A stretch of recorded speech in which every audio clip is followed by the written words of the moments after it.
하나의 정통 정치 팟캐스트 정봉재 정국구 시작하겠습니다. 이제 박수를 치시는 분들이 숫자가 많든 적든 아주 잘 교육들이 됐어요. 학습 효과가 커. 작더라도 그냥 큰 소리로. 오늘 최강욱 변호사는 박문진 이사회 갔다가 싸우고 와갖고 맥이 쭉 빠져 있어요. 우리하고 캐릭터가 틀려. 우리 싸우고 나면 신나고 하루 종일 흥분돼 있거든. 우린 핏벌 기질인데 여기 무슨 기질이지? 그럼 싸우고 오면. 예? 아주 좀 전에 시골 양반이 돼갖고 왔네. 자, 최강욱 변호사 자리하셨습니다. 네, 안녕하세요. 최강욱입니다. 진짜 맥이 빠졌나? 어디 아픈 줄 알았어, 어디? 배고파서 그런데요. 배고파서 그런 거예요? 네. 자, 그리고 오늘 민주당 경선, 그 다음에 대권 후보들 향배 얘기할 윈지코리아 박시영 부대표 자리하셨습니다. 네, 반갑습니다. 윈지코리아 컨설팅의 박시영입니다. 예. 헌재 결정은 언제쯤 할까요, 최 변호사님? 네, 지금 헌재는 입장을 분명히 한 것 같고요. 예. 아무리 늦어도 3월 10일 안에는 끝낼 것 같습니다. 13일을 안 해요? 13일은 퇴임식하고 서로 사진 찍고 꽃다발도 전달하고 그래야 되기 때문에. 그날 난리가 나면 안 되니까? 네, 그날은 시간이 안 될 것이고, 그리고 또, 원래 또 재판을 오래 해본 사람들의 스타일이 날짜를 좀 이렇게 남겨놓고 하는 걸 좋아하지, 그날 가서 선고하고 퇴임하고 이러는 건 없습니다. 빡빡하게? 네. 그러니까 그쪽 재판부에 오래 있던 사람들은 우리 같은 평민들하고 좀 틀린 것 같아. 우리라고 해서 저를 같이 묶지는 마세요. 넌 귀족이라는 얘기냐? 오래간만에 나타났고. 재판 일정이라는 게 원래 주 단위로 이렇게 돌아가거든요. 일정하게. 예. 그렇기 때문에 거기에 굉장히 맞춰져 있는 분들이라서 이번에 날짜도 왜 최종 변론 기일 잡았다가 연기하는 것도 예. 보면은 24일을 원래 잡았다가 지금 27일로 미룬 거잖아요.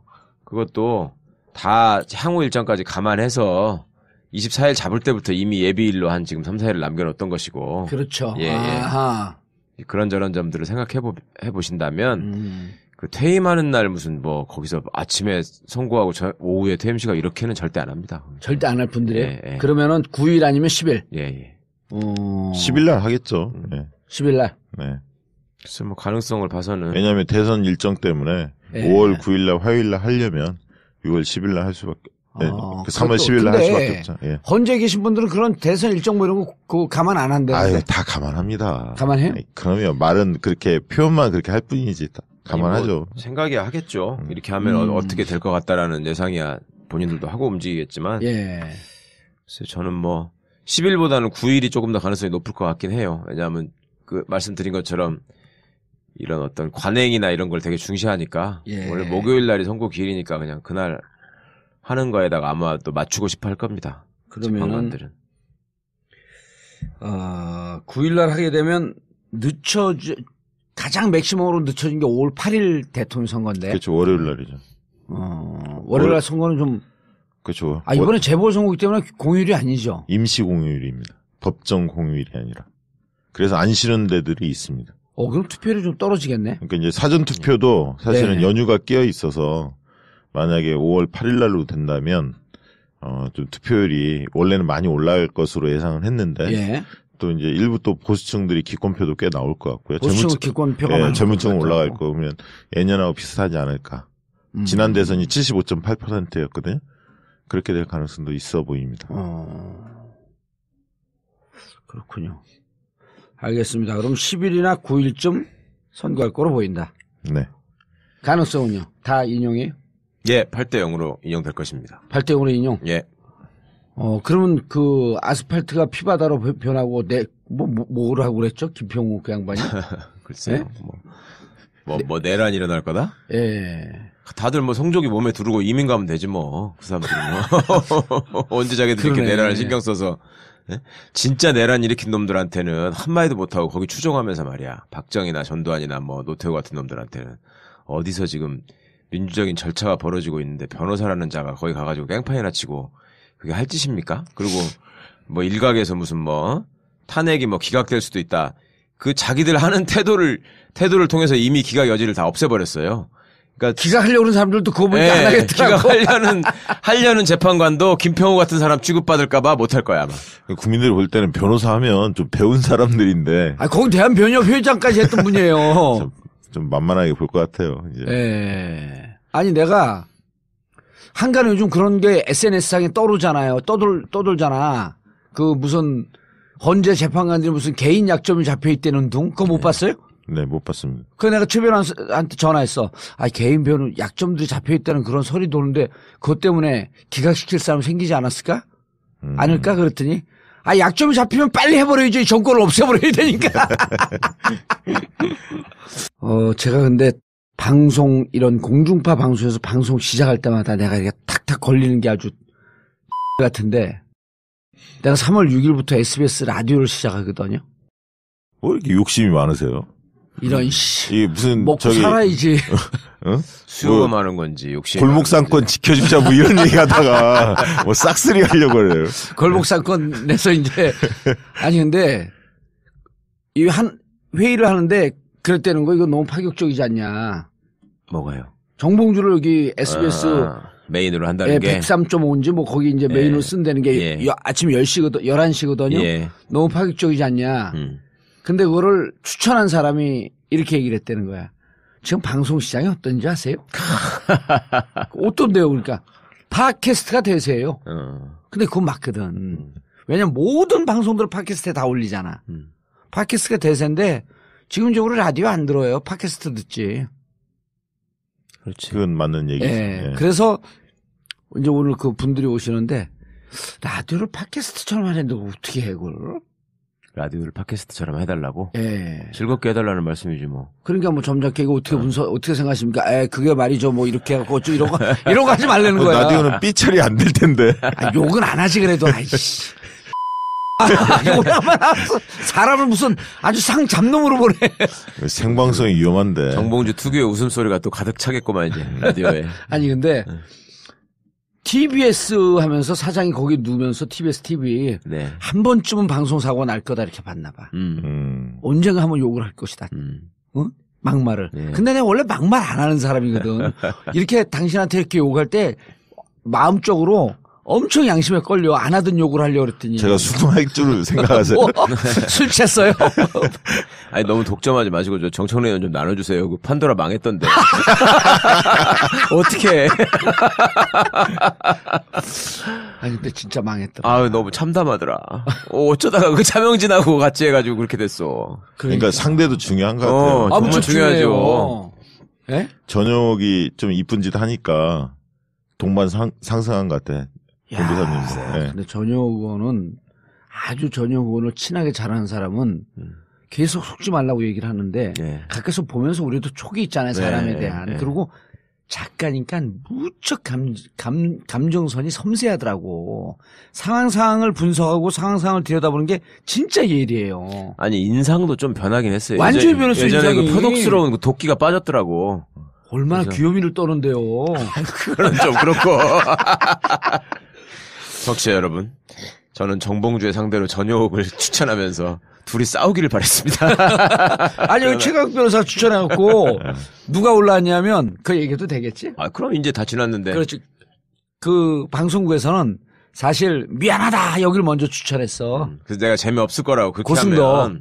하면. 예. 그건 얌전하잖아요, 좀. 점점. 아니, 그리고 이게 봉도사하고 이게 어느 정도 이게 급이 맞아야지 이게 거기서도 대립하면서 케미가 생기는 건데 고승덕은 그건 안 되잖아 상대가. 거기 고시 3과 출신 아니에요. 아이씨, 그게 무슨. 우린 대학도 후진대학 나왔는데 나 후진대학 나왔다고 민주동문회 가갖고 맨날 깨져. 왜 우리 대학이 후진이냐고. 아니, 내 마음속에 후진하고 생각하는데. 잘못하는 거지. 네. 근데 그날 그 반응이 내가 지금 그 동문들도 아니, 공사님 좀 나온 걸 창피하게 생각할 수도 있어요. 거꾸로. 박시영 만난 지 10년 만에 제일 멋있는 말이야. 아니, 그 대표적으로 우리 김종인 박사께서 얼마나 창피하게 생각해. 얘기를 안 하잖아. 그 양반은 진짜 그 양반은 외대 자체를 부인해버려. 그러니까. 가만히 있어 서울대인 척하고. 아니, 그때 뭐 언제 추천했을 때? 아니, 그때 왜 누구랑 같이 하면 좋을까, 어떻게 해야지 모양이 나올까 되게 걱정하셨잖아요. 예. 그러다가 나는 아무리 생각해도 전효옥 씨가 나오면은 모양이 재밌어질 것 같아. 전효옥 그랬더니 갑자기 빙긋이 웃더니 5초도 안 돼가지고 바로 전화를 거는 거야. 방송국에다가. 채널A에다가. 왜냐면 거기서 솔직한 얘기가 거의 고승독적으로 다 갔었어요. 그리고 이제 그 내부에서 옛날 전효옥 의원의 이미지 때문에 그렇죠. 안 반 좋을 것이다. 이상이 주저주저 했던 거야. 근데 그 전에 뭐 박근혜 대통령에 대해서 뭐 여러 번 이야기한 게 있었잖아요. 그렇죠. 사실. 그리고 자기가 SNS에서만 비판하고 방송국은 안 나왔었거든. 그러니까 박근혜한테만 그랬지. 다른 거에서는. 그러면 아이고, 독하게 했었지. 거기도 한 놈만 패는 거 아니야? 한 걸. 그런데 표정이 바뀌었잖아요. 그래서 그랬어. 난 너무 놀라갖고 진짜로? 그랬더니 그렇잖아요. 요즘 또 제일 핫하잖아. 그 채널A에 전화를 했지. 그때가 새벽이었죠. 밤 11시. 뭐 하여튼 깜깜할 때 했어요. 싹 전화를 하더라고. 그렇지. 바로 그냥. 12시 넘어서. 그랬더니 그래요? 아닌 듯 반응을 보이더라고. 그 이제 어쨌든 근데 고승덕은 또 다른 프로 한대요. 예, 거기는 뭐 TV조선 언저리에서 맨날 뭐 하고 있었잖아. 내가 여기서 그냥 확 까버릴까? 걔들 그 김세계? 해버려. 뭐 한대? 있잖아요, 저 제동이. 김제동. 예. 김제동하고 주진우하고 고승덕하고 뭐 한대. 어디서? 무슨 채널에서요? T조. TV조선. 주진우, 김재동이랑. 그래 내가 망했다 그랬어.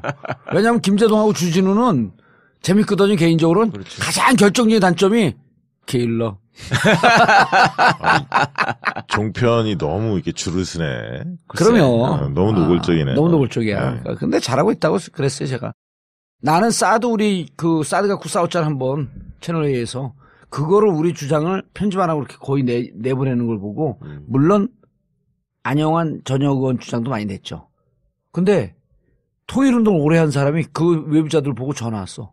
채널A가 드디어 미쳤나 봐요. 우리 사드 주장을 어떻게 그렇게 다 내보내냐. 우리가 그랬거든. 미국이 우리를 지켜줄 거라고 하는 사드는 미신이다 그랬잖아. 근데 그게 사실 센 얘기 아니에요. 예. 그걸 내보냈더라니까. 그러니까 줄 서는 거지 그게. 줄 서는 걸까? 이럴 때일수록 조심해야 합니다. 종편조차 예. 살겠다 그렇게 하는 마당에 MBC만 유일하게 지금 계속 알박기에 나서고 있잖아 지금. 그러니까. 오늘 사장 새로 뽑았어요? 뽑고 신입사원들을 또 더 뽑아가지고 더 그 비율을 말하자면 늘리고 일자리 창출. 자기를 세를 공고히 하려고 그러는 거지? 그렇죠. 그 정권 그러니까 바뀌고 한번 거기를 싸우겠다. 소위 애국 일베 진영의 그 본거지 방송으로 만들기로 했대. 그래서 SNS 보니까 그 빨갱이는 죽여도 돼. 뭐 이거 쓴 일베 스님이 있다면서요. 예. 그 사람은 황당하던데 스님이 그런 걸 들고 있는 걸 보면서 거기 뭐 MBC 기자인가? 뭐 이런 사람 같이 찍은 사진. 제3노조라는 애들이 같이 사진 찍고 황당하더라고요. 연일 MBC 앞에 가가지고 지지 시위하고 정말로 참. 야, 그런데 정권이 바뀌면 그거 안 무너질까? 그러니까 정권이 바뀐다고 하더라도 옛날에 이명박이가 정현주 사장 몰아낼 때처럼 이상한 짓거리를 하지 않는 한 예. 일단 사장이라는 게 한번 뽑히면 임기가 보장되기 때문에 법을 개정하지 않고서는 쉽게 내보내기가 어렵잖아요. 그런 건 내보내는 건 나한테 맡기세요.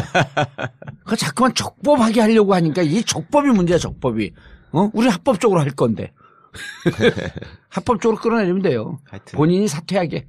그러니까 그렇게 뭐 할 수 있으면 좋겠습니다만은 네. 모르겠어요. 하여튼 별로 방송 심각성에 대한 또 이런 또 공영방송 개선에 대한 어떤 이런 거에 대한 의지가 별로 없는 것 같아요. 우리가 뭐 야당은 우리가 정권 잡으면은 뭐 당연히 나아지지 않겠냐 이렇게 생각하는 것 같은데 자연빵으로는 안 돼요. 그러면. 그런 순진한 생각을 하면 안 되는데 자연빵으로 안 돼. 진짜 안 돼. 자, 민주당 경선 들어가시죠.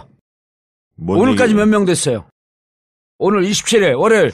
한 105만 정도 됐을까요? 네, 100만 넘었죠, 이제? 100만은 넘었을 것 같습니다. 100만 넘었는데 지금 속도가 어떻습니까? 파죽지세입니까? 아니면 깔짝깔짝 들어옵니까? 거의 이제 20일 날, 월요일 날. 오픈할 때? 아니요, 15일 날 오픈을 했는데. 20일 날 월요일 때 가장 많이 들어왔어요. 그때 하루에 15만을 찍었습니다.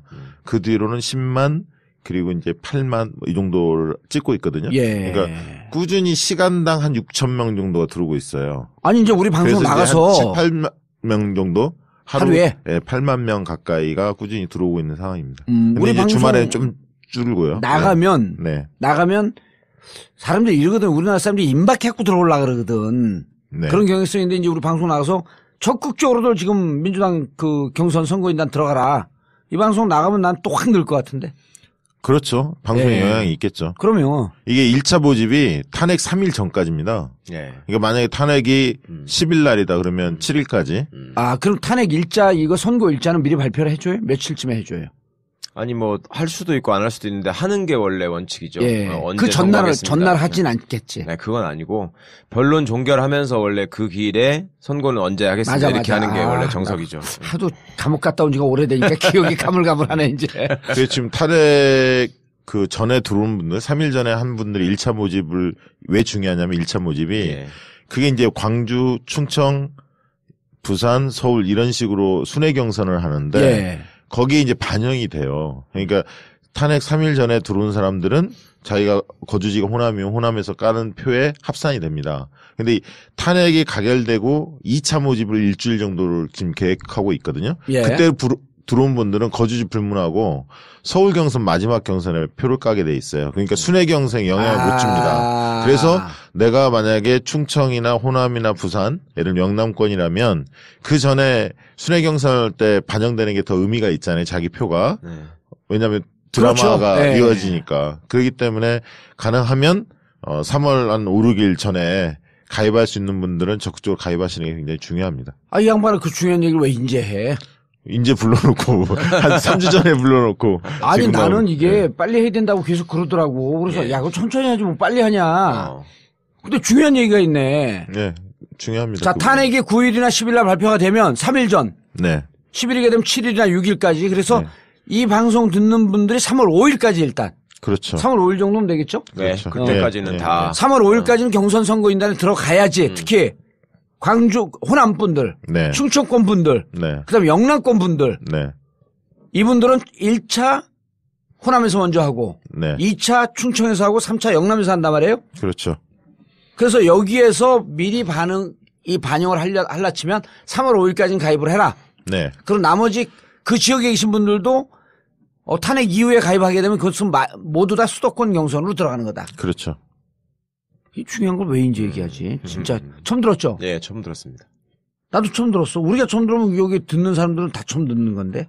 아니, 하여튼 뭐 늦게라도 참여하시면은 수도권 경선에 포함돼서 하실 수는 그렇죠. 있는 거네요. 네, 그렇습니다. 네. 근데 이게 어떻게 되는 거예요? 그 경선 선거인단 가입하면 좀 자세히 얘기 좀 해봐. 난 모르겠어. 그리고 가입한 사람들 다 복잡하대요. 가입하는 절차가. 그러니까 처음에 이게 이제 가입하는 방식이 세 가지인데요. 하나는 흔히 말하는 콜센터 그 접수로 하는 전화를 걸어서 유선 1811 뭐 1000번 몇 번이에요? 1000 1811 1000이나 1004 1004는 스마트폰 그냥 보이스 그 접수라고 해서 스마트폰에 그냥 하나씩 녹음을 들어서 누르는 방식이고 1000은 전화 면접원이 받아서 안내하는 그런 예. 방식입니다. 이게 콜센터로 통한 전화 접수고요. 두 번째 자, 정리하고 1811 1000번인데 네. 1000번은 콜센터 직원이 직접 받기 때문에 내가 이렇게 스마트폰에 익숙하지 않고 그렇죠. 잘 모르겠다 네. 하시는 나이가 살짝 들으신 분들 나보다 다 형들 예. 예, 내가 지금 40이니까 이제 그 40대 50대 형님들은 이걸 하시고 정신연령 그렇죠. 뭐 한 40대죠. 예. 오래간만에 와서 막 개그를 막 난리네 이제. 그래서 1811 예. 1811이에요 1811이야 1811 1811 1000번으로 해서 네. 직접 전화를 콜센터로 전화를 해서 네. 등록을 하고 아침 10시부터 밤 9시까지. 아침 10시부터 밤 9시까지. 그리고 자기가 스마트폰으로 누르는 게 더 익숙하다 하시는 분은 1811 1004번. 네. 오케이. 네. 그렇게 하는 접수 방법이 하나 예. 있고요. 콜센터로 하는 거. 네. 그다음에 이제 인터넷 접수 공인인증서 가진 분들 특히 이제 직장인분들이 많이 하시는데 전문층들 예. 이런 분들은 시간 제한이 없습니다. 그러니까 새벽에 해도 되고요. 예. 그런 분들이 인터넷 접수로 참여하고 있죠. 20일 날 같은 경우는 폭발적으로 인터넷 접수가 많이 이루어졌습니다. 왜요? 왜냐하면 그 전에 이게 은행권에 사용되는 인증서를 사용 못하고, 맞아. 예, 그 얘기 있었죠. 뭐 유로로 하는 범용 무슨 뭐 인증서인데 그게 돈 들어가고 그러기 때문에 안 했거든요, 사람들이. 5천 그래서 원이라고. 20일 날 같은 경우는 뭐 거의 제가 듣기로는 45% 이상이 15만 중에 한 절반 정도가 인터넷 접수. 인터넷 접속. 네, 젊은 사람들이 대거 참여한 공인 것으로. 인증서 갖고 계신 분들. 네네. 자, 그거는 뭐 어디로 들어가라 이런 얘기 안 해줘도 되나요? 네, 예. 그거는 뭐 민주당 치면 바로 나옵니다. 그 들어갈 수 있는 데가 바로 있어서. 민주당 경선 치면. 예. 민주당 홈페이지 들어가면 바로 경선 페이지가 바로 뜨니까요. 어쨌거나 100만이라는 건 대단한 거다. 그리고 이제 세 번째가 흔히 얘기하는 이제 그것도 어르신들이나 핸드폰을 안 갖고 있는 사람들 중에서 이제 유선으로 접수하는 방법이 있죠. 유선을 통해서 지금도 유선전화 쓰는 사람이 있나요? 있죠. 왜냐하면 핸드폰이 자식 명의로 돼 있는 분들도 있어요. 어르신들 맞아. 중에 본인 명의로 돼 있어야 이게 가능한데 자식 명의로 왜냐하면 돈이 빠져나가잖아요. 대기 자동이체로. 그러니까 그런 분들은 유선 전화로 보통 신청을 합니다. 그것도 이제 아까 1811 1000번 이런 식으로 신청을 하고요. 그다음에 이제 도당에 그 민주당 도당에 서류로 접수하는 분들이 있어요. 과거 그거 2007년 기억나시죠? 박스태기 막 박스태기. 이런 그거를 정동영. 그거를 금지하기 위해서 이제 본인이 직접 접수하게끔. 그래서 이제 그분들은 이제 굉장히 적습니다. 그래서 접수율 자체가 이제 과거에 박스태기를 할 수 없는 구조적으로 좀 만들어놨죠. 그렇게 접수하는 방식이고요. 지금 세 번째가 이제 종이로 직접 하는 거고 두 번째가 아까 얘기했던 온라인으로. 네, 그렇습니다. 온라인으로 접속하는 거. 네. 인증서 있는 분들, 특히 직장 생활에서 좀 시간이 나기가 힘든 분들은 식사하고 잠깐 시간 날 때 해라. 그렇습니다. 처음에 콜센터 접수가 15일부터 한 17, 18일까지 한 3일 정도는 통화가 안 됐어요. 왜냐하면 시스템이 마비되고 뭐 좀 꼬이기도 하고 면접원이 워낙 적었기 때문에 180만 아무리 걸어도 전화 안 된다 그랬어요. 저도 5번 했다가 열받아갖고 안 했는데 며칠 동안. 그러니까 불만이 완전 폭증했죠. 당신은 왜 전화를 했어? 참여하려고 전화를 했더니 여론조사 기관은 중립을 지켜야 되는 거 아니에요? 제가 공무원도 아닌데 뭐. 통합진보당 당원 아니야? 아닙니다. 의원이 역선택하러 들어간 거 아니야? 박시영 역선택. 역선택. 그랬는데 이제 그 전화 면접원을 상담원이죠. 전화 상담원을 400명으로 늘리면서 그리고 또 아까 1004번 이걸 따로 개설하면서 지금은 좀 원활하게 되는 편입니다. 삥삥삥삥 핸드폰으로 스마트폰으로 누를 수 있는 건 1004번. 그다음에 직접 하는 건 1000번. 1811 1000번이었는데 180명이었다 지금 400명으로 늘렸다. 네. 예전에 그래서 처음에는 굉장히 전화도 안 되고 사람들 열이 많이 받았죠. 근데 지금은 한 3, 4분 정도면 다 할 수 있습니다. 시간은 그렇게 오래 안 걸립니다. 3, 4분이면 오래 걸리는 거예요. 근데 그게 또 귀찮아서 안 하신 분들도 계시더라고요. 이거 복잡하다 그러더라고, 한 사람들이 다. 근데 이게 지난번 보면 투표율이 한 56%, 55% 이 정도 됐거든요. 2012년 경선 때. 이번에도 투표율 한 60% 정도 예상을 하는데 실제로 이제 서울 경선 하면 뒤에 이미 판세가 정해져 버리면 수도권에 있는 분들 서울, 경기, 인천, 제주, 강원 분들이 서울에서 하게 되는데 되게 이제 투표율이 또 안 하는 분들이 있고요. 흔히 조직에서 모아오는 명단들 있지 않습니까? 막 누구 해달라 하는 분은 마지못해 하는 분들 중에서는 지금도 그런 사람들이 있어요? 투표율이 많이 떨어집니다. 근데 지금도 그런 사람들이 있어요? 권유를 많이 하죠. 자기가 뭐 내가 조직 책임자면 100명을 해야 한다 막 이런 게 있지 않습니까? 뭐 나름대로 열심히 뛰었다는 걸 증명하기 위해서 막 권유해서 이제 막 명단 낼 거 아닙니까? 내면 이제 그런 분들은 아무래도 투표율이 떨어집니다. 그래서 지금 대체적으로 보면 자발적인 분들이 예를 들면 조직 쪽에서 들어오는 비해서 한 절반 정도 되는데 제가 볼 때 실제 투표율은 거의 할 거다. 조직에서 모아온 쪽은 투표율이 떨어질 거고 자발적으로 들어간 분들은 아무래도 투표율이 훨씬 높을 거다. 그렇게 본다면 자발적으로 지금 들어온 분들의 그 표심이 크게 좌우할 거다. 자, 60% 정도로 예측을 하고 궁금한 게 자꾸만 자기가 아니까 막 쭉쭉 나가지 말고 알아듣겠어요. 난 투표를 어떻게 해야 될지. 그러니까 우리 같은 사람도 디테일한 이 궁금증이 많거든. 투표는 ARS 투표하고 투표소 투표 두 가지를 선택하게 돼 있는데요. 신청할 때. ARS 투표가 과거에 흔히 얘기하는 모바일 투표입니다. 그러니까 ARS로 전화가 오면 이제 자기가 누르는 거죠. 그 방식이고요. 근데 이번에는 자기가 걸 수도 있다면서요. 네, 늘 옛날에도 그렇게 했지 않습니까? 왔는데 못 받았을 경우. 뭐, 인바운드, 아웃바운드 이런 게 있으니까 걸려왔을 때 못 받았을 경우에 자기가 들어가서, 전화를 걸어서. 아니, 전엔 그게 없었어요. 뭐냐면, 한 번 해갖고 못 받게 되면 룰이. 두 번인가 또 더 하고 뭐 세 번인가 더 하고 이런 규정을 정해놓거든요. 그래도 못 받으면 그냥 무효표가 돼버린 거였어. 아니요, 과거에 그거는 아주 오래된 얘기고요. 내가 국회의원 지 오래됐잖아. 그 뒤에 이제 당대표 선거나 이렇게 할 때 세 번을 콜을 가고요. 세 번 또 못 받으면 그 다음 날 자기가 신청할 수 있습니다. 자기가 전화로 해서. 그럼 ARS로들 많이 신청을 하겠네. 그렇죠. 대부분 다 ARS 투표입니다. 하겠죠. 왜냐하면 투표소 투표로 하는 경우에는 그 시구청이나 그 군청 있지 않습니까? 지자체에 한 곳을 정해서 거기서 투표를 하는 겁니다. 전국에 240군데? 예, 거기에 이제 다중이 이용하는 서울 뭐 예를 들면 시청이라든가 광화문 광장이라든가 이런 상징적인 곳을 많이 이용하는 곳에 일부 좀 몇십 개 놓습니다. 네. 그래서 제가 듣기로는 260여 개 정도를 투표소가? 투표소. 그렇기 때문에 아무래도 불편하죠. 거기까지 가야 하니까. 그러니까 대부분은 그게 딱 ARS 하루 투표를 해요? 합니다. 투표소 투표를? 하루?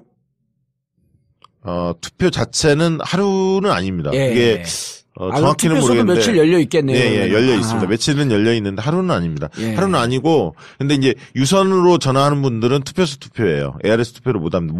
모바일 유선은? 투표. 네, 유선은. 그리고 현장 접수하신 분도 투표소 투표입니다. 근데 인터넷 접수나 아까 콜센터를 접수하는 사람은 자기가 선택하게 돼 있는데 대부분 다 뭐 ARS 투표 하겠죠. 편리하니까요. 예. 그렇죠. 자, 그럼 일단 그 등록을 했잖아요. 네. 뭐 권유로 등록을 했든 아니면 본인이 직접 등록을 했든 이 등록한 사람들이 관심을 갖고 언제 이게 벌어지나라고 하는 것을 계속 팔로우하고 있어야 되잖아요. 근데 지금 이제 언제 광주 경선이 언제냐 이거는 아직 안 나온 이유가 탄핵이 예. 언제 이루어질지 모르기 때문에 일정을 잡을 수가 없습니다. 그래서 이제 탄핵이 확정이 되면 그때부터 이제 아까 얘기했듯이 한 일주일 정도를 추가 모집을 하고 예. 그 사이에 이제 TV 토론이 막 붙습니다. 후보들. 네. TV 토론이 거의 뭐 당에서는 한 8회 정도를 생각하고 있는데요. 왜냐하면 이제 공중파 한 4군데, 지역 경선을 하니까 4군데 이렇게 요구를 하고 있는데 어떻게 될지는 모르겠습니다. 후보 간 협상도 있기 때문에. 어쨌든 그런 과정이 있고, 그 다음에 이제 광주 경선부터 잡히는 거예요. 예. 근데 이제 아직 그 탄핵 일정이 명확히 정해져 있지 않기 때문에 경선 일정이 정확히 나와 있지는 않죠. 순서만 그렇죠. 나와 있을 네. 뿐이죠. 자, 그러면 일단 탄핵이 됐어요. 네. 탄핵되기 3일 전까지 1차 모집이 끝나고 탄핵이 됐어 오늘. 네. 그럼 내일부터 일주일간 또 추가 모집한다. 추가 모집. 네. 그러니까 1차 모집 때 거의 다 끝나는 거네 어찌 보면. 그러니까 1차 모집이 지금 예상하기에는 150만에서 한 180만 정도까지는 들어올 거다. 들어올 거다. 그리고 이렇게 보고 2차 모집은 탄핵이 됐기 때문에 열기가 더 고조돼서 더 많은 사람이 들어올 수도 있는데 그래봐야 2차 모집은 일주일간이다. 네, 짧기 때문에 2차 모집하는 방식은 똑같고. 예, 똑같고요. 한 50에서 뭐 50만에서 뭐 6, 70만 뭐 이 정도 예상하는 것 같습니다. 제가 질문 잘하고 있죠. 너무 어렵게 얘기해. 다 난 아는 뭐, 내용 아니에요? 알아요? 최 변호사 알아요? 아니 뭐 저는 어차피 투표를 할 수 없는 사람이기 왜요? 때문에 별 관심이 없었는데. 나도 안 되지. 걸러낼 방법이 아무것도 없어요. 안 되지. 아니 투표를 해도 걸러낼 방법이 없어요. 봉도사를. 봉도사는 걸러낼 그러니까 방법이 그렇다. 없어요 지금. 모르겠다. 예. 네. 이름 보고 걸러내지 않을까? 이름을 밝혀 자기 이름을? 이 실명이 전화 접수하면 이제 밝히죠. 정봉주 혼자예요? 전국에? 북한 가봤어요? 김정은 한 명밖에 없는 거? 이 아저씨가 지금 뭐 대한민국이 어떤 나라인 줄 알아? 그래서 지금 아스팔트에 피바다 사실 만들. 문제가 있는 게 공무원들도 사실은 원래는 안 됩니다. 안 원래 된다고 가입이 안 안내했잖아요, 되는데 당에서. 안 되는데 가입해도? 가입해도 막을 방법은 없죠. 파악할 방법이 없습니다. 만약에 이게 조직적으로 들어온다면 이게 도덕성의 문제는 되겠지만 그냥 개인이 들어왔을 때 특별히 어떻게 막을 장치는 없습니다. 그러니까 나중에 혹시 불이익을 받을까봐 그러는 거지. 예. 황교안이 대통령이 만약에 당선되면 여기 이제 아이씨, 공무원 콩딱지가 다 튄다 어떻게 그런 얘기를 해갖고. 공무원에 참여한 사람 찾아내가지고 이제 정치 중립 위반인데 뭐 이런 식으로 징계하겠다고 나오면. 최 변호사 네. 그런 얘기하면서 좀 쪽팔리지. 황교안이 되게 너 황교안 너무 무시하는 것 같아. 아니 요즘 저 잘 나가고 있어요. 뭐요? 홍준표 몸값을 난 준비 아저씨 키워. 그러니까 나는 홍준표 뜨고 있습니다. 완전히 양당에서 서로 데리고 가려고. 홍준표가 황교안을 막을 줄은 몰랐어 또. 아니 홍준표 소원 푸는 것 같아. 그러니까. 대통령 후보 한번 되는 게. 참나. 자 그래서 탄핵이 되고 그 일주일 동안 모집하는데 일주일 동안 모집하는 것은 지금까지 얘기했던 방식이랑 똑같다. 네. 그런데 그 일주일간 모집한 그분들은 지역 선거인단으로 들어가는 것이 아니고 수도권 선거인단 공개할 때 같이 합쳐진다. 공개. 왜 그러냐면 일정 때문에 그런 거예요. 일정 때문에. 왜냐하면 선거인 명부를 확정을 지어야 되잖아요. 지역 경선이 예. 들어가려면. 그렇죠. 그러면 그 전에 모집된 사람들을 예. 선거인 명부를 확정을 지우고 안내를 해야 하는데 예. 시간이 촉박하기 때문에 그렇죠. 2차 모집은 마지막으로 들어올 수밖에 없는 거예요. 서울 경선에. 예. 그럼 지금 당에서 생각하는 일정이 탄핵 결정일을 기준으로 며칠 안에 최종 후보를 선출을 끝내겠다는 건가요? 이게 지금 결선 투표로 5일 정도로 상정을 해놓고 있어요. 그럼 결선 투표? 결선 투표 안 하는데? 그러니까 과반수 안 남았을 때 결선 투표인데. 그러니까 이 아저씨가 여론조사 기간 맞아? 아니 결선 투표를 그러니까 결선 기간을 확보를 해놔야죠. 아 확보를 해놓고. 확보를 해놓습니다. 그게 5일이에요. 예. 5일이고 결선 투표가 하는 자격 조건이 뭔지 아십니까? 자 퀴즈를 내볼까요? 그러니까 1차 선거인단에 내가 참여한 사람 누구나 할 수 있다. 아니면 선거인단에 참여한 것뿐만 아니라 투표를 했던 1차 투표를 했던 사람만 결선 투표 자격을 부여한다. 1번, 2번 뭡니까? 오, 헷갈리죠? 모처럼 아니 헷갈린 게 아니라 모처럼 어려운 질문을 들고 왔네. 예? 1번. 밥값 하네 이제. 맨날 밥만 우라지게 처먹어대더니. 1번이에요? 2번이에요? 뭐 기억도 내가 안 1번 나. 했으니까 2번이라고 해 그냥. 뭘 했는데. 자 2번 나는. 저기 신청한 사람 네. 누구나 할 수 있습니다. 아, 다 대상이 돼? 할 1차 수 투표 안 있어야지. 해도? 네. 그럼 이제 역선표가 나왔네. 투표 안 하고 40% 가만히 있어. 결선 투표할 때 싹 들어가. 아우, 난 이게 뭐, 역투표? 역선택. 역선택. 그 말하는 평론가를 나 죽이고 싶어, 그냥. 아니 근데 그걸 한번 사례를 들어볼게요. 제가 2012년에 네. 그 안철수 문재인 단일화가 있었잖아요. 예. 그 단일화 과정이 있었지 않습니까? 2012년에 이 아저씨야, 난 감옥에 있었지. 아, 모르는구나. 그럼 잘 좀 몰라, 그러니까. 잘 새겨 들으세요. 설명을 해드릴게요. 그러니까 단일화 협상을 했을 때 실질적으로 예. 그 여론조사를 해보면 예. 임박해서 역선택이 나타났습니다. 왜 그러냐면 자 설명을 드리면 오. 전 국민이 알잖아요. 예. 문재인 안철수 단일화는 대통령 선거를 두고 하는 거기 때문에 네. 모든 사람들이 관심을 가져요. 근데 관심을 갖는데. 자 잠깐만. 광고? 광고 듣고. 아, 오늘 제대로 달렸어. 그런데 자, 아까 무슨 얘기 했다? 광고 앞에 무슨 얘기 했었지? 2012년에 2012년. 안철수 문재인 안철수 후보 단일화가 그 협상이 막 이루어졌잖아요. 예. 그걸 앞두고 각 캠프가 조사를 할 거 아닙니까? 네. 내가 유리한지 저 사람이 유리한지를 여러 가지 조사 내용을 이렇게 바꿔보기도 하고 시뮬레이션을 해보는데 단일화 앞두고. 이게 한 열흘 앞두고 일주일 앞두고는 역선택이 별로 없었어요. 그러니까 지지율이 나름대로 쭉 보여요. 어떻게 움직이는지. 예를 들면 35%면 35% 계속하고 40이면 40%. 예, 거기서 한 2, 3%가 움직이지 확 튀지는 않았어요. 나름대로 예를 들면 문재인 후보가 쭉 좁혀가는 과정이었거든요. 그 전에 한 4, 5% 차이가 났다가 한 2%, 1% 이런 식으로 좁혀가는. 누가 이기고 있었어? 안철수 후보가 근소하게 앞섰을 때였습니다. 한 1, 2%까지 이게 좁혀갔는데 네. 이게 한 3, 4일 앞두니까 막 나오잖아요. 언론에서 며칠 날 할 거다. 막 이런 얘기가 나오잖아요. 그러니까 그 당시 이제 막 여론조사들 많이 해볼 거 아닙니까? 언론에서도 해보고. 예. 해보니까 이제 완전히 왜곡되는 거예요. 갑자기 틀어져요. 막 조사를 해보면. 좁혀지다가. 네, 왜 그러냐면 그거는 이제 정말 떨어뜨리고 싶은 사람을 하더라고요. 그게 무슨 얘기냐면 이게 총선이나 비중이 크지 않고 그다음에 언제 하는지도 잘 모르고 예. 이런 경우에는 역선택이 거의 없습니다. 여론조사 해보면 예. 아주 뭐 1% 내외에서 그래, 움직이는 1, 정도의 2% 많아봐야 2%는 네, 거 그렇습니다. 아니에요? 근데 대선은 다릅니다. 그게 날짜가 거의 예측이 되잖아요. 후보 단일화 막 협상하고 뭐 이러면 며칠 날 이게 있기 때문에 그 전에 막 움직입니다. 워낙 중요한 선거이기 때문에. 그래서 이번에 보면 역선택이 없느냐 저는 있다고 봐요. 예. 왜 있냐? 자 보수가 유일하게 해볼 수 있는 카드가 그렇죠. 네. 사실 탄핵하고 이 민주당 정선에 개입하는 거예요. 개입해서 왜곡시키는 거. 예, 삼지대 합종연행 이거 다 물 건너갔잖아요. 누가 예. 봐도. 예. 그 두 가지밖에 없는 거예요, 사실. 그 다음에 이제 안보 이슈 이거 건드는 것도 쉽지 않을 거라고 보여지고요. 예. 그러면 탄핵하고 민주당 경선 개입하는 것밖에 없는데 때문에 민주당 경선에 굉장히 관심을 많이 가질 수밖에 없었죠.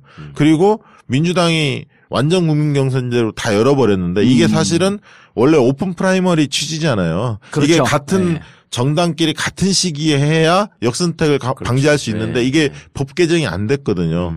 지난번에 막 논의가 총선 때 이루어지다가 안 됐거든요. 그러다 보니까 민주당이 빗장을 다 열어버린 거죠, 사실. 네. 다 열어버렸는데 그때만 하더라도 탄핵 정국이 이렇게 올 줄은 몰랐고 사실은 그 정도까지 일 줄은 몰랐고 여러 가지 변수를 감안하지 않은 거죠. 보수 흔히 말하는 지금 신기울어진 운동장이거든요. 그렇죠. 진보가 2007년도하고 반대로 기울어졌죠. 반대로 이게. 기울어졌잖아요. 무조건 진보가 이긴다. 네.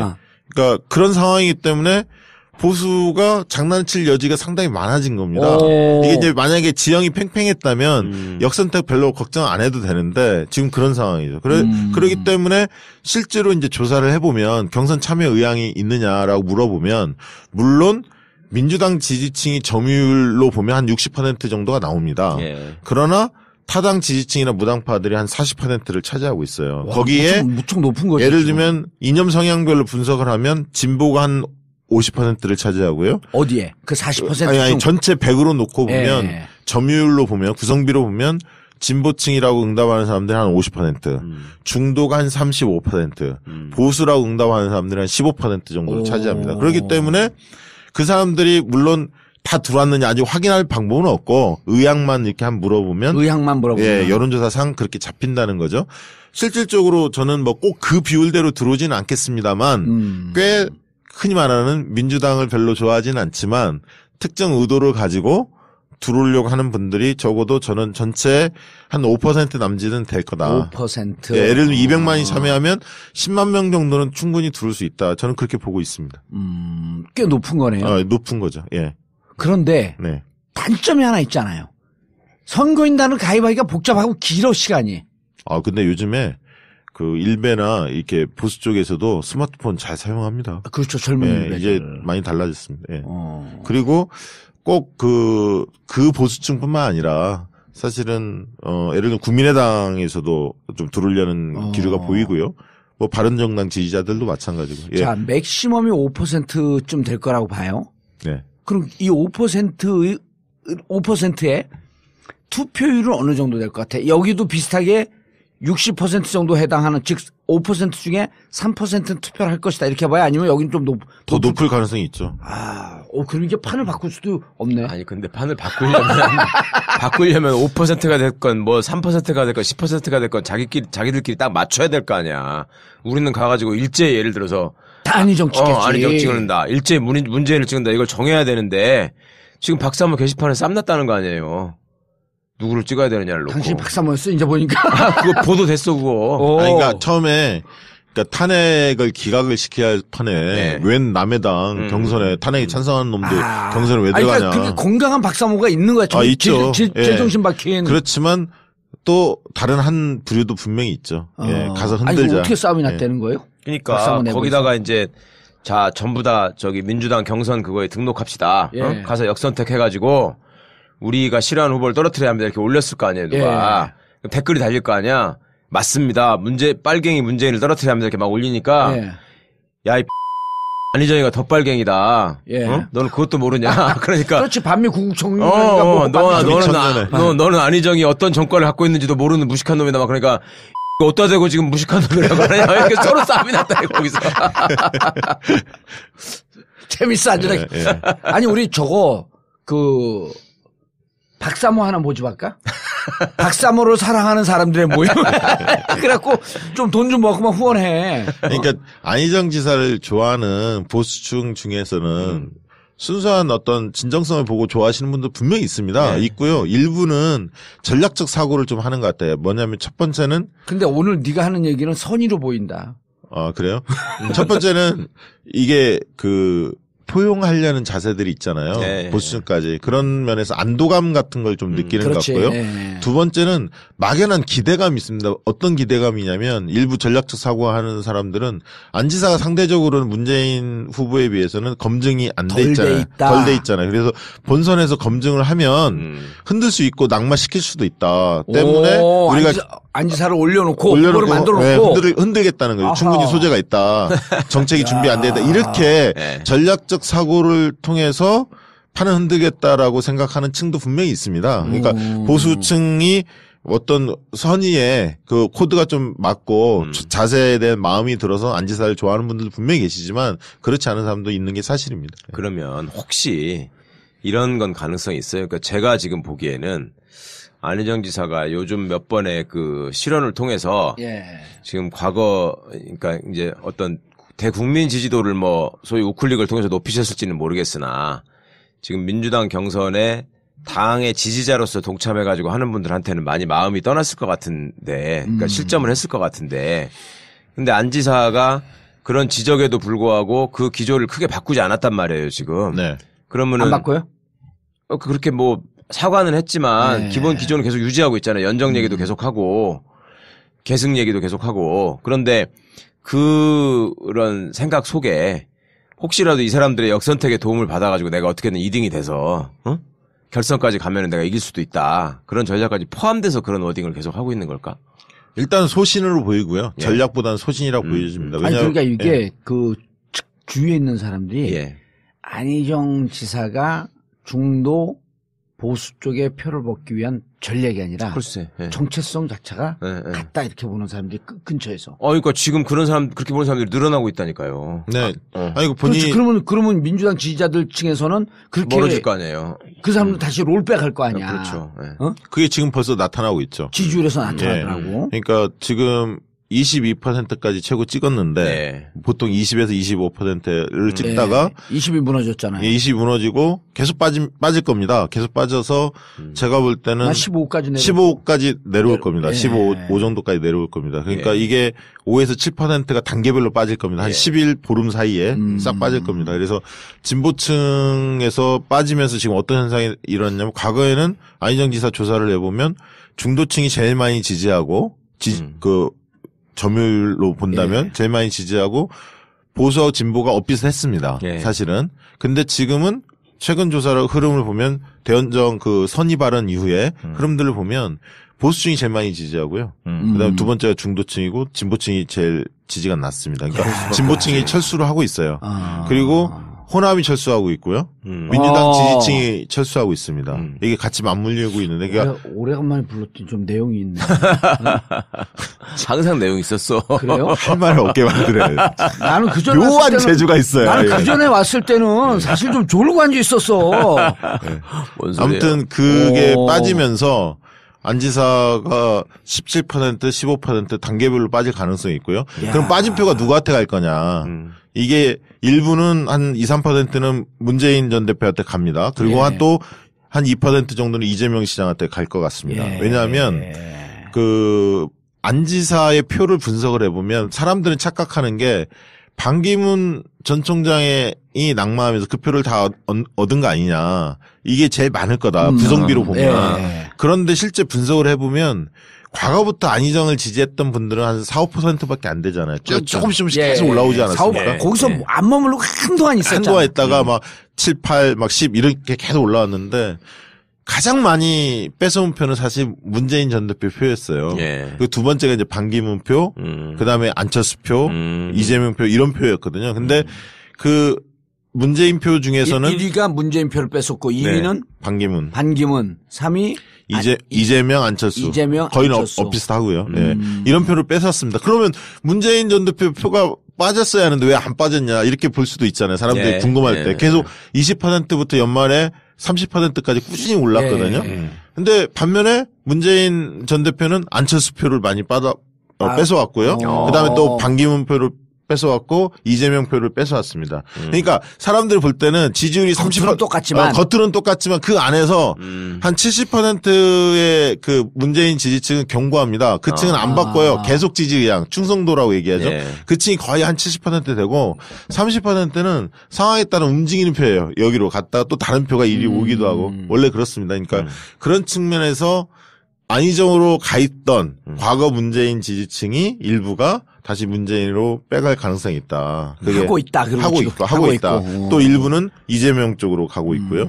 그래서 안 지사의 지지율이 17, 15 이런 형태로 갈 가능성이 있다. 조정이 되면서 15에서 머무를까 15에서 더 빠질 위험성이 15 정도에서는 꽤 머무를 가능성이 그렇죠. 있고요. 그러면 이재명 시장이 지금 한 10% 수준이거든요. 한 7, 8에서 요즘 조금 올랐습니다. 올랐어. 10% 정도로 올랐는데 10, 한 2% 정도까지는 치고 나갈 가능성이 있어요. 그러면 이제 문 대표는 거꾸로 한 35%를 찍을 가능성이 있고 안희정 지사가 15에서 17, 16 뭐 이 정도에서 머무를 가능성이 있고 이재명 시장이 또 12 정도에서 이 싸움 흔히 얘기하는 이 싸움이 또 벌어질 가능성이 있습니다. 그러니까 안희정 지사가 확 뛸 때는 1위가 누구냐 1위 싸움으로 갔는데 이제는 2위 싸움으로 벌어질 가능성이 있죠. 예. 그럼 민주당 내에서 네. 이거를 이제 좀 봐야 되는데 250만이에요. 자, 투표율을 60% 하게 되면 150만쯤에 이 150만이 누구를 찍는 것과 무관하게 민주당 지지 경향성을 보이는 사람들이 몇 프로쯤 투표를 할 것 같아요? 아까 얘기했잖아요. 이게 아니, 집중을 안 하시고 민주당 지지층이 한 60% 정도가 된다는 거예요. 아이, 그건 지금 그냥 조사해본 거고 투표했을 때 결과가. 결과가 실제 투표자 중에는 몇 실제 프로일 중에. 실제 투표자로 보면 나는 질문을 제대로 이해를 못하고 날 까네 이게. 실제 더 올라가겠죠. 투표자는 한 70% 정도 될 겁니다. 그렇지. 예, 그럼 예. 70% 되게 되면 몇 명이냐? 몇 명 기준으로 70%예요? 150만 명. 150만 기준으로 예. 105만. 105만이야? 예, 예. 그럼 100만쯤 보자 이거야. 100만. 예? 지금 민주당 지지가 거의 한 45% 정도 되잖아요. 정당 지지도 네. 자체가 워낙 높으니까. 자, 근데 투표한 사람들 중에 70%밖에 안 될까? 난 한 80%쯤 나올 것 같은데. 이제 과거보다 좀 높을 거예요. 네. 과거에는 막 박스대기 하고 막 이렇게 왔으니까 투표율이 더 낮은 거고 예. 상대적으로 좀 높을 거라고 보여지고요. 이 안지사가 왜 경선에서 고전할 가능성이 있냐면 제가 그 얘기를 좀 아니, 드릴게요. 내가 질문하고 조금 더 하고. 네.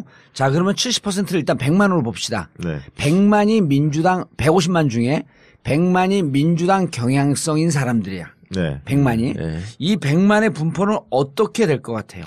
지금 여론조사만 보면 예. 민주당 지지층 내 문재인의 점유율이 예. 지지를 받는 비율이 60에서 한 65% 정도 예. 나옵니다. 그럼 자, 100만 중에 65%가 문재인한테 갔어요. 예. 예. 그 다음 나머지 35만이 어떻게 나뉘어질 네, 것 같아요? 보통은 지금 안희정 지사가 민주당 지지층에서 한 17, 18 이 정도 예. 하고요. 이재명 시장이 13 뭐 그 예. 정도 합니다. 근데 뒤집힐 가능성이 있잖아, 이제. 안희정 이게 이제 사건 그 자꾸 빠질 둘이 거고. 거의 붙을 가능성이 예, 있죠. 예. 자, 그러면 여기에서 자, 나머지 35만 남았는데 이거를 반하면 얼마지? 15만 17만 5천. 자, 그러면은 조금 높으니까 안희정을 18만 보고 이재명을 17만 봐요. 그러면 이제 딱 됐지? 예. 아니, 150만 투표한 것 중에 예. 100만이 민주당 100만이라 지지 치고. 성향인데 문재인 차지한 게 65%쯤 되니까 65만이 문으로 갔고 예. 안희정한테 8만이 갔어요. 그 다음에 이재명한테 7만이 갔어. 아니, 18만, 17만. 그렇지. 18만, 17만. 예. 이거 우리밖에 안 해요. 이거 무척 재밌어. 이게 결과 나오는 거 봐봐. 예. 암만 여론조사 오래 해봐도요. 이런 걸 잘해야 돼. 그 다음에 나머지 이제 50만이 남았어. 예. 네. 50만은 중도나 보수. 역선택 혹은 보수 이쪽이 남아있겠죠. 이 50만은 어떻게 배치가 될 것 같습니다. 야, 네 볼펜 좀 빌려줘봐. 자, 이 50만의 분포는 어떻게 할 것 같습니까? 그거는 안 지사가 많겠죠. 아니, 그러니까 그거를 그러니까요. 안지사에 많은 것을 네. 지금 그 보수 쪽에서 네. 예를 들어 50만이 문재인한테 하나도 안 간다 이렇게 볼 수는 없을 거 그건 아니에요. 아니죠. 예, 중도층들이 있으니까요. 요 50만이 왜냐하면 여론조사 해보면 예. 중도층만을 딱 놓고 보면 문재인 안희정이 딱 붙어 있어요. 그러니까 진보에서는 문재인 전 대표가 50 한 2, 3% 정도 점유를 합니다. 예. 진보층 내에서. 예. 그러나 중도층은 둘이 거의 비슷해요. 예. 보수층에서는 안희정 지사가 앞서고요. 네. 자, 그러면 이 중에 이 50만 중에 이재명한테는 어느 정도로 할까? 이게 중도 보수 쪽이라고 봤을 때. 이재명 시장은 그렇게 여론조사보다는 저는 훨씬 더 득표율이 높다고 보고 있거든요. 그러니까 열성 지지자들이 상당히 많습니다. 근데 이미 아까 17만밖에 안 줬는데? 아니 그건 여론조사 상이고. 예. 그러면 여론조사에다 플러스해야 할 게 뭐냐면 각 후보 지지층의 어떤 충성도, 결집력 이거를 감안해서 가중치를 적용해 줘야 합니다. 가중치하면 그러면 이렇게 볼 수 있을까요? 이재명이 35만 중에 민주당 지지 성향이야. 다시 계산해갖고 이재명에게 한 23만. 네. 17만씩 좀 올린 거예요. 한 6만쯤 올린 거예요. 충성도 때문에. 그러게 되면 안희정한테 12만. 안희정은 충성도 때문에 6만이 빠진 거예요. 아니, 왜냐면. 그렇게 빠지진 않을 것 같아요. 그렇게 안 빠질 것 같아. 네. 또 다시 해, 그럼. 뭐, 이거 해봐야 된다니까. 이거 밤새. 아니. 자, 그러면 이렇게 봅시다. 이재명에게 20만. 그렇지. 안희정에게 15만. 자, 이렇게 하면 됐어요.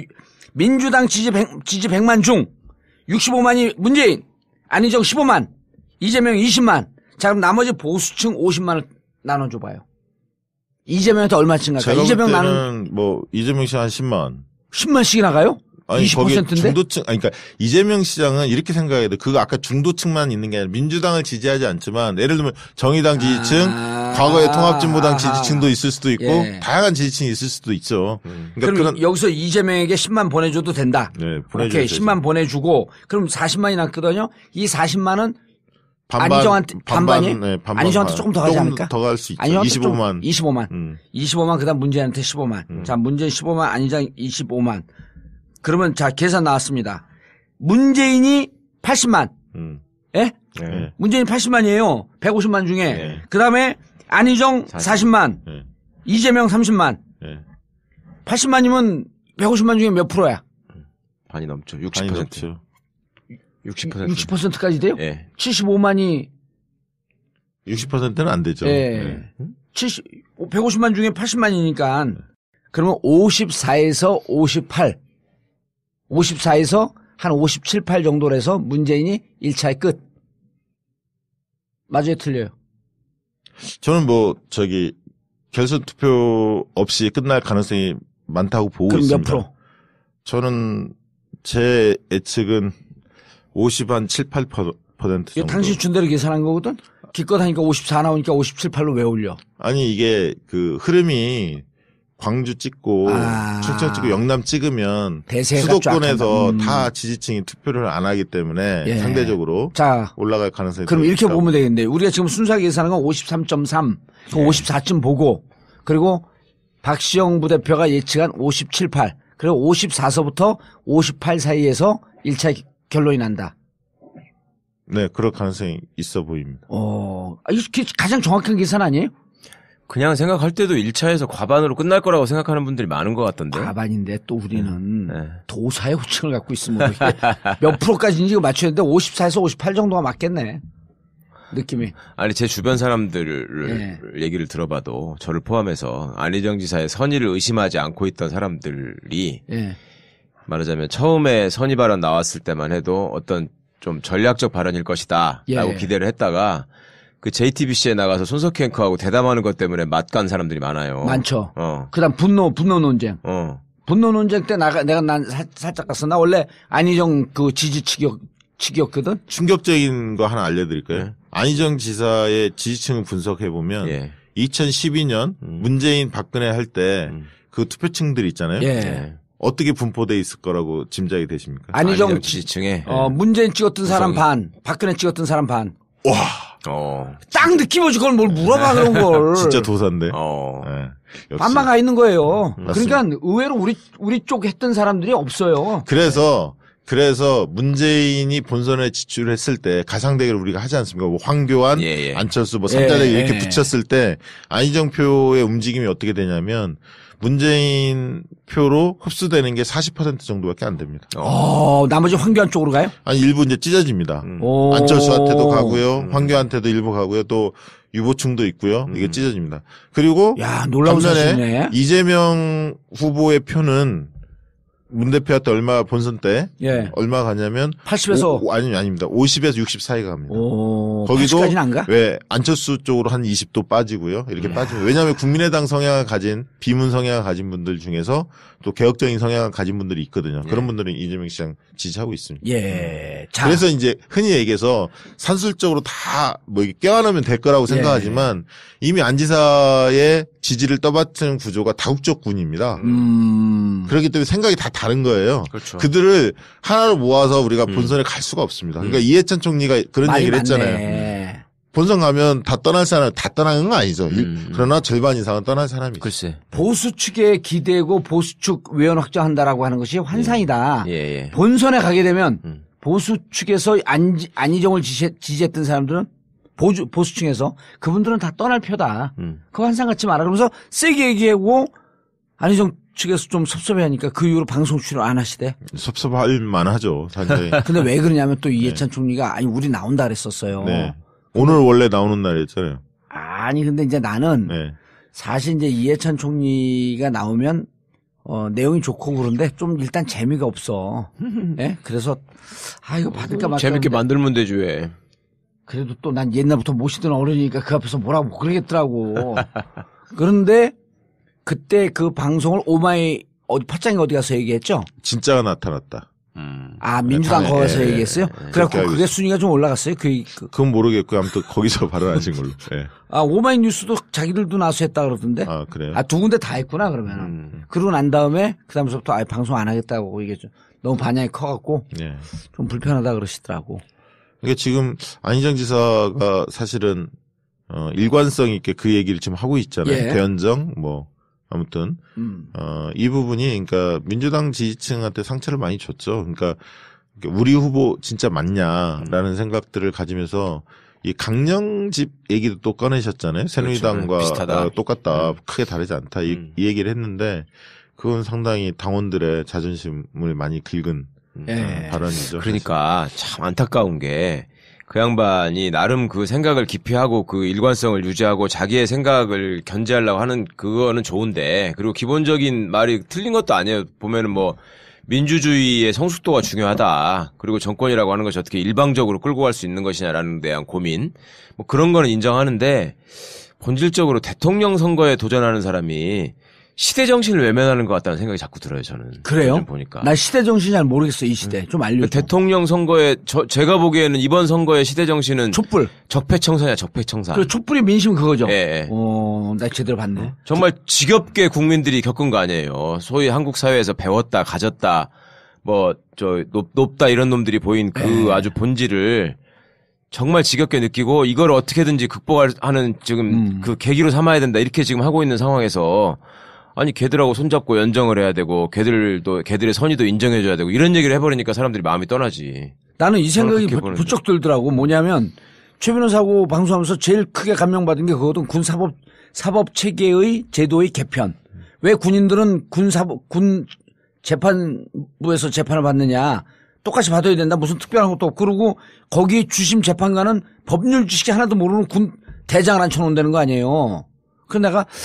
그래서 왜 그걸 안 했지? 그러니까 노무현 대통령 때 이걸 안 한 거예요. 제일 먼저 하겠다고 약속을 해놓고. 그럼 약속 안 지킨 거거든?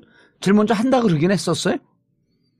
그랬었죠. 대선 공약으로도 들어갔었고, 사개위에서도 맨 처음에 없애기를 의결까지 했는데, 한나라당 반대로 안 된 거지. 사실. 아니, 근데 한나라당 반대로 안 됐는데, 또 그 내부에 있는 젊은 세력들이 별로 하고 싶은 생각도 없었잖아요. 그러니까 열심히 하지도 않았어요. 네, 그런 게 더 열받는 거야. 그러니까 해놓고, 예를 들어 노무현 대통령 때, 어쨌든 노무현 대통령께서 역사에 기여한 바, 정치 발전 기여한 바 하게 되면 35% 이상으로 1등이 나오잖아요?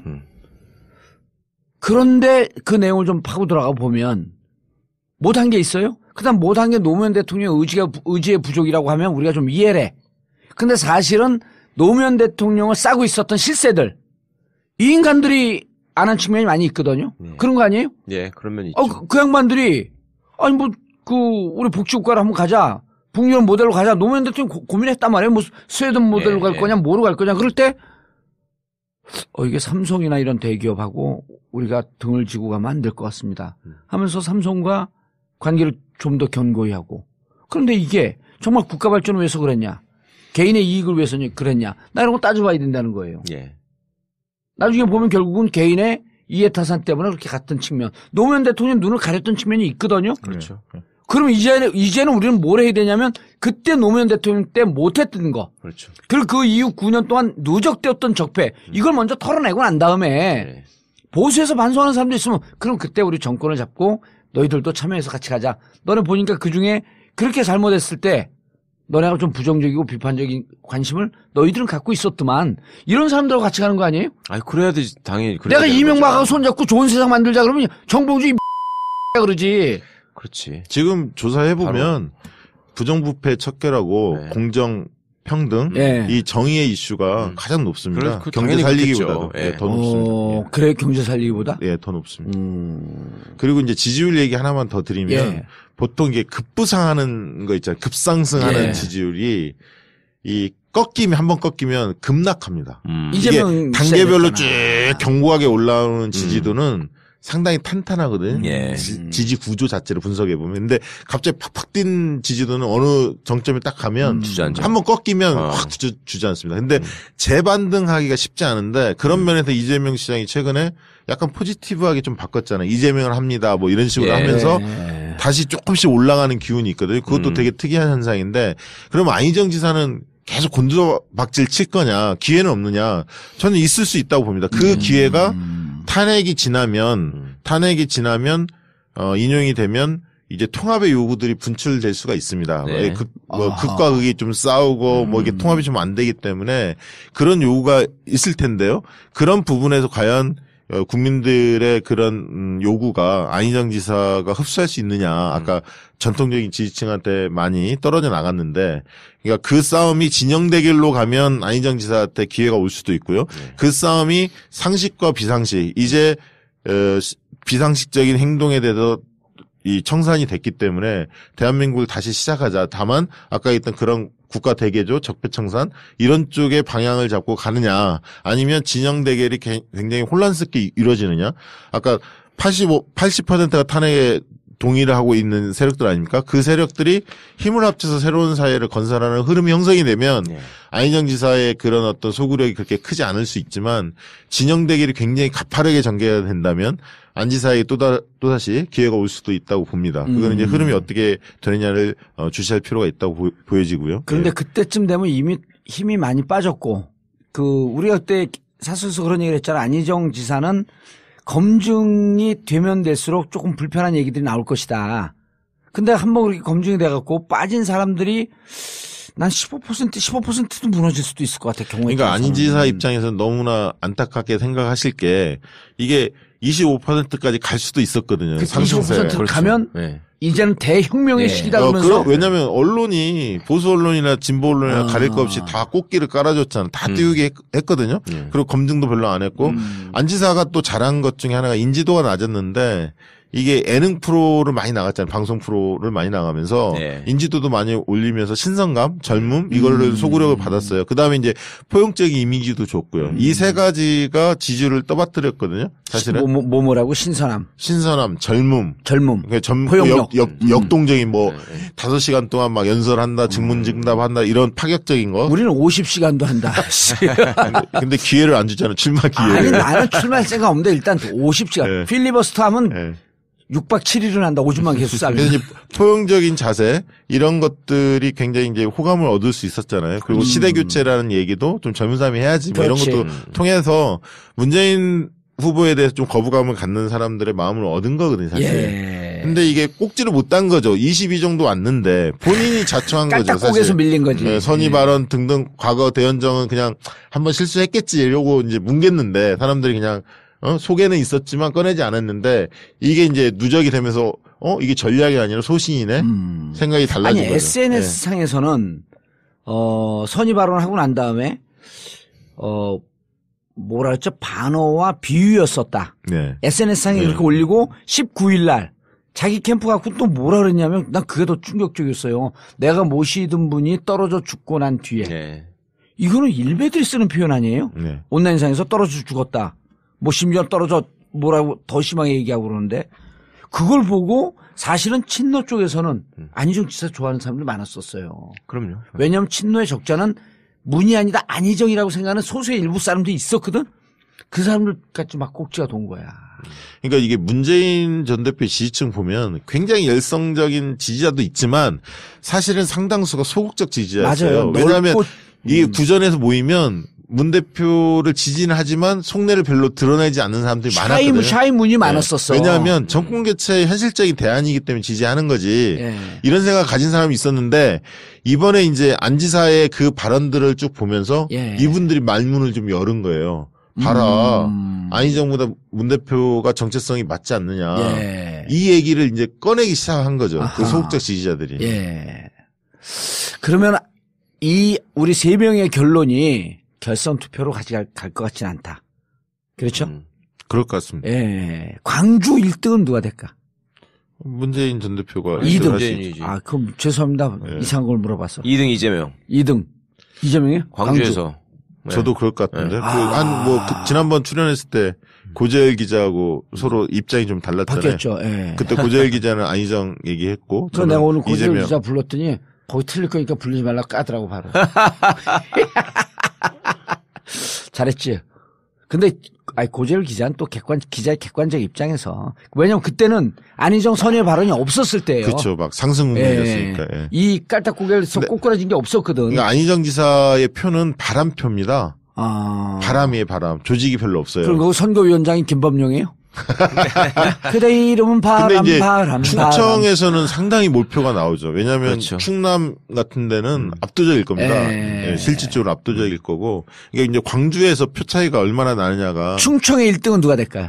충청은 저는 그래도 안희정 지사가 1등 할 가능성이 있다고 봅니다. 그러니까 거의 박빙일 것 같은데. 내기합시다. 난 충청에서도 문이 1등 한다. 지금 여론조사에서 충청에서 어떻게 나와요? 안희정 지사 좀 높죠. 충북만 높죠. 충남만 높죠. 그러니까 충남이 압도적으로 높기 때문에 예. 대전에서는 거의 박빙이거든. 대전, 충북은 박빙인데 예. 충남에서 안희정 지사가 높아요. 그리고 충남도 투표율이 높겠지. 예. 왜냐하면 거부감이 별로 없으니까 예. 많이 참여하게끔 유도하겠죠.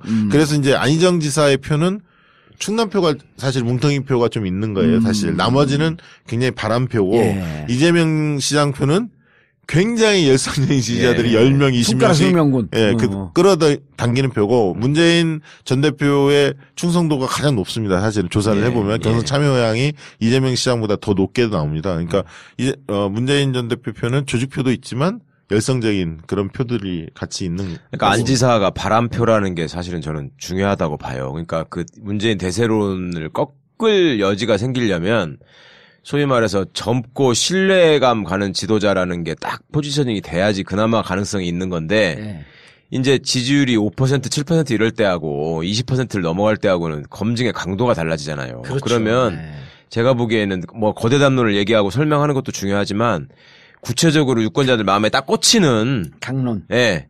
대표적인 정책을 가지고 내가 최소한 이거는 반드시 이루는데 이 방법을 내가 이러이러한 식으로 통해서 하겠다. 이렇게 갔을 때 젊고 신뢰 있는 지도자가 이게 생기는 건데 강론을 얘기를 안 해. 없어. 지금 담론 중심이죠. 정치 게임을 하고 있죠. 네. 국가 운영 체계에 대해서 이야기를 많이 하시고 자신 있게 하시는데 구체적인 이제 정책은 없죠. 아직은. 우리가 끝나고 뒤풀이할 때 사석에서 얘기하는 그 몇 가지 정책들 눈에 딱 꽂히고 귀에 딱 꽂히는 그 정도도 없는 거야. 내가 왜 그 얘기를 지금 안 하냐면 이거 듣고 할까 봐.